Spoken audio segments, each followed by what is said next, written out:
Hello दोस्तों, आज ਅਸੀਂ प्रदीप दी बुक के क्वेश्चंस करेंगे। वो हैं आपके फिजिक्स के numerical chapter 2 force and laws of motion के।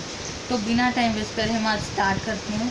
सबसे पहला क्वेश्चन है हमारा कि अगर एक फोर्स लगाया बॉडी जिसका मास है, इस बॉडी का मास है, अगर मास हम लिखेंगे मास, सबसे पहले हम डिटेल लिखेंगे, उसके ऊपर हम गिवन भी लिखेंगे कि हमें क्या क्या दिया क्या हुआ है। तो गिवन में हम लिखेंगे mass equal to 5 kg, mass equal to 5 kg। उसके बाद हम लिखेंगे कि टाइम कितना लगा, टाइम या ड्यूरेशन वो है हमारा 2 सेकेंड। इनिशियल वेलोसिटी यानी u, इनिशियल वेलोसिटी यानी u हमारा जो हम जिसे कहते हैं u, वो है हमारा 3 m पर सेकेंड, 3 मीटर पर सेकेंड। इसी तरह फाइनल वेलोसिटी है हमारी 7 मीटर पर सेकेंड। ये इसको हम v के साइन से डिनोट करते हैं। अब उसके बाद ये तो हमें सब कुछ दिया ही हुआ था। अब उसके बाद हम निकालेंगे एक्सेलरेशन, क्योंकि फोर्स का फॉर्मूला ही सीधा ये है कि force equal to mass into acceleration. अब हमें जो चीज़ें दी थी, अब फोर्स हमें नहीं पता, मास हमें पता है और हमें इनिशियल फाइनल वेलोसिटी दी हुई है, तो हम एक्सेलरेशन निकालेंगे v(-u)/t 7m upon second square minus 3 metre second square upon 2 second. तो आ जाएगा इसका आंसर 2 मीटर पर सेकेंड।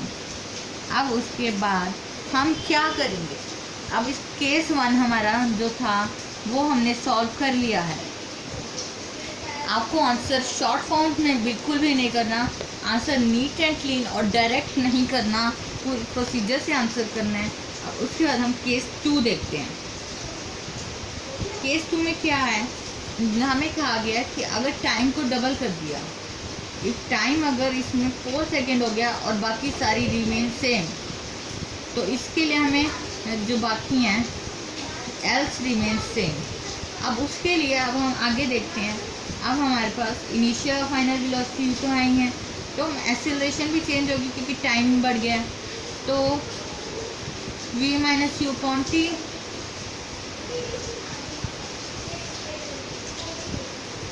हमने अपनी वो पुरानी वाली वैल्यूज भर के जो टाइम था वो नया वाला डाला। अब हमारा आंसर ये आ गया है 1 मीटर पर सेकेंड। अब हमारा आंसर आ गया 1 मीटर पर सेकेंड। अब ये इतना हमने इन दोनों की एक्सेस की एक्सेलरेशन निकाली। अब हम फर्स्ट वाले केस पे दोबारा जाकर अब हम इसमें फोर्स निकालेंगे। फोर्स होता है मास इंटू एक्सेलरेशन। अब फोर्स हमें नहीं पता, पर हमें मास और एक्सेलरेशन पता है। 5 kg इंटू 2 मीटर पर सेकेंड यानी 10 मीटर पर सेकेंड। और उसके हिसाब से अगर हम दूसरा वाला देखें, तो अगर एक्सेलरेशन डबल हो गई है, तो उसी के हिसाब से आपका जो ये है 1 मीटर सेकेंड हमारी एक्सेलरेशन है, तो हमारा मास है 5 kg, समझ गए। अब mass force into mass into acceleration, force तो हमें दिया ही हुआ था यहाँ 10n equal to 1 into 5 into 10n, n equal to 10 upon 5 यानी 2। अगर आपको ये आंसर करने की ट्रिक अच्छी लगी तो आप इस चैप्टर के सारे सेकेंड लॉ ऑफ मोशन तक सारे क्वेश्चन कर सकते हैं बड़ी आराम से। Thank you for watching the video.